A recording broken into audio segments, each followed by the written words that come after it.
Germany மற்றும் இங்கிலாந்து நாட்டின் சுற்றுப்பயணத்தில் 15,516 கோடி ரூபாய் முதலீடுகள் ஈர்க்கப்பட்டிருப்பதாக முதலமைச்சர் மு க ஸ்டாலின் தெரிவித்திருக்கிறார். இந்நிலையில் சுற்றுப்பயணம் முடிந்து நாளை காலை சென்னை வரும் முதலமைச்சருக்கு உற்சாக வரவேற்பளிக்க ஏற்பாடு செய்யப்பட்டுள்ளது.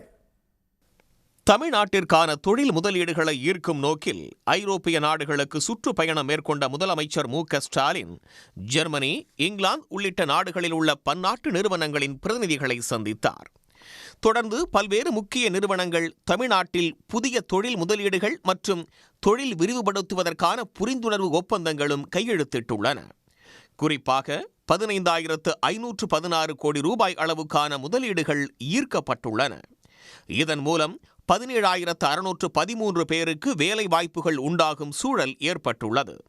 நாடு திரும்பும் முன் லண்டன் மாநகரில் நடைபெற்ற மாபெரும் தமிழ் கனவு நிகழ்ச்சியில் இங்கிலாந்து வாழ் தமிழர்களை முதலமைச்சர் மு க ஸ்டாலின் சந்தித்து கலந்துரையாடினார். அப்போது தமிழ்நாட்டின் சிறந்த உட்கட்டமைப்பு, திறமையான இளைஞர்கள் மற்றும் அமைதியான சூழல் காரணமாகவே முதலீடுகள் குவிவதாகவும் முதலமைச்சர் மு க ஸ்டாலின் குறிப்பிட்டுள்ளார்.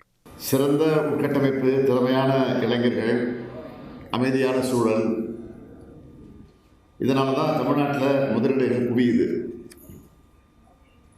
தமிழ்நாட்டோட பெருமை எடுத்து சொல்கிற தூதுவர்களாக இங்கே இருக்கக்கூடிய உங்களையெல்லாம் நான் பார்க்குறேன்.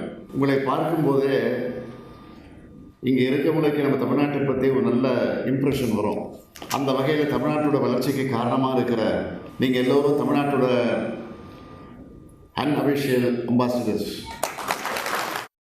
தமிழ்நாட்டின் பெருமைகளை எடுத்துச் சொல்லும் தூதுவர்களாக வெளிநாடு வாழ் தமிழர்கள் திகழ்வதாகவும், தமிழ்நாட்டில் முதலீடு செய்ய வெளிநாடு வாழ் தமிழர்கள் முன்வர வேண்டும் என்றும் முதலமைச்சர் அழைப்பு விடுத்தார். அடுத்த தலைமுறை தமிழர்கள் நம்மை விட அதிக உயரத்தில் இருக்கணும். அதே சமயம் சக தமிழர்களையும் வளர்த்து. உங்களுடைய பிஸியான வாழ்க்கையை கடந்து ஆண்டுக்கு ஒரு முறையாவது தமிழ்நாட்டுக்கு வாங்க. உங்களால் முடிஞ்சதை தமிழ்நாட்டில் வந்து இன்வெஸ்ட் பண்ணுங்கள். இங்கே இருக்கக்கூடிய வேலைவாய்ப்புகளை பற்றி தமிழ்நாட்டில் இருக்கக்கூடிய நம்ம இளைஞர்களுக்கு எடுத்து சொல்லுங்க. அவங்களுக்கும் உலக கதவுகளை திறந்து விடுங்க. ஜெர்மனியில் தமிழர்கள் அளித்த உற்சாக வரவேற்புடன் தொடங்கிய பயணம் லண்டன் மாநகரில் தமிழர்கள் வாழ்த்தி வழியனுப்ப நிறைவடைவதாக தெரிவித்த முதலமைச்சர் மு க ஸ்டாலின், அளவில்லா அன்பு பொழிந்த உள்ளங்களின் எண்ணிலடங்கா நினைவுகளோடு தாயகம் திரும்புவதாக குறிப்பிட்டுள்ளார். உடனுக்குடன் செய்திகளை தெரிந்து கொள்ள சன் நியூஸ் பெல் ஐகானை கிளிக் பண்ணுங்க.